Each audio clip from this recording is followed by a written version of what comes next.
Under criminal laws, a person is presumed to intend the natural consequences of his action. However, there are circumstances where a person says, yes, this action happened. However, I never intended it. So usually you see that in cases of intoxication, in cases or defenses of insanity.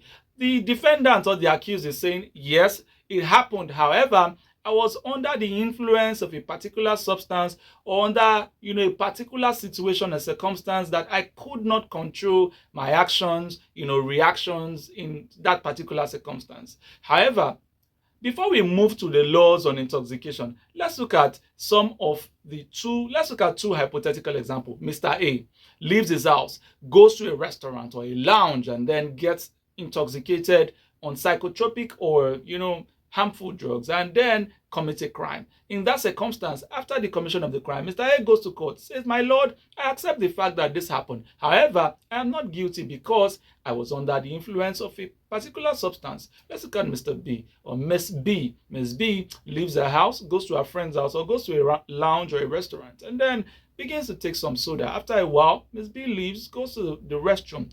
Unknown to her, without her knowledge, without her consent, somebody goes ahead to impute some psychotropic substance, intoxicating substance on her drink. Ms. B is now charged in court after commission of a particular crime, maybe after 2-3 minutes when she becomes intoxicated.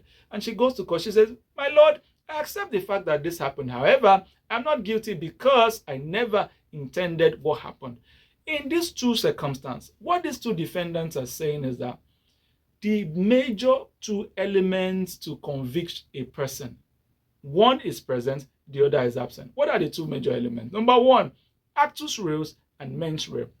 Actus reus imply the physical action in carrying out a particular, crime, while the mens rea is the mental capacity, mental ability, the guilty mindset in carrying out that particular offense. So let's look at an example. Somebody goes to rob a bank, or somebody goes to commit a particular crime. In that circumstance, the person who has gone ahead would have thought about it. That is the mens rea, while the action is in the carrying out of that particular action.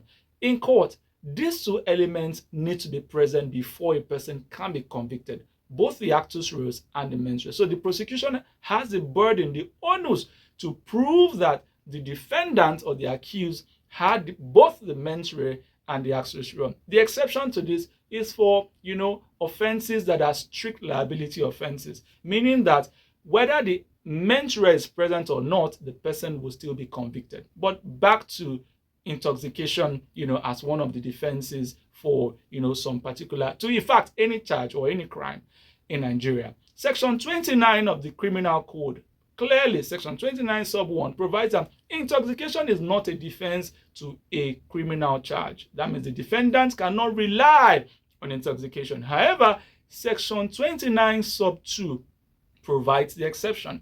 It says that intoxication shall be a defense to any charge if the person, that's any charge to any criminal offense, if the person who is charged, the defendant or the accused, at the time of the commission of that offense, at the time of the commission of that crime, claims that he or she did not know what he or she was doing, or he or she claims that at the time of the commission of the offense, he or she did not know that what he or she was doing was wrong.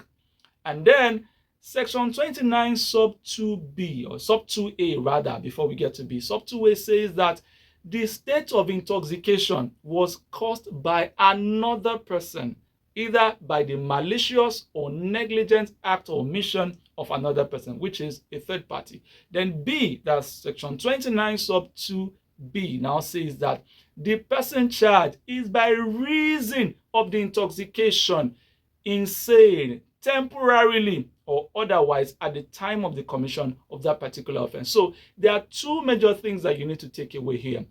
For intoxication, could either be voluntary or involuntary. So voluntary intoxication will be self-induced intoxication, meaning that you went to a particular place, got something that is banned, a banned substance, or not even permitted, you took them and you got intoxicated and you went on to commit a crime.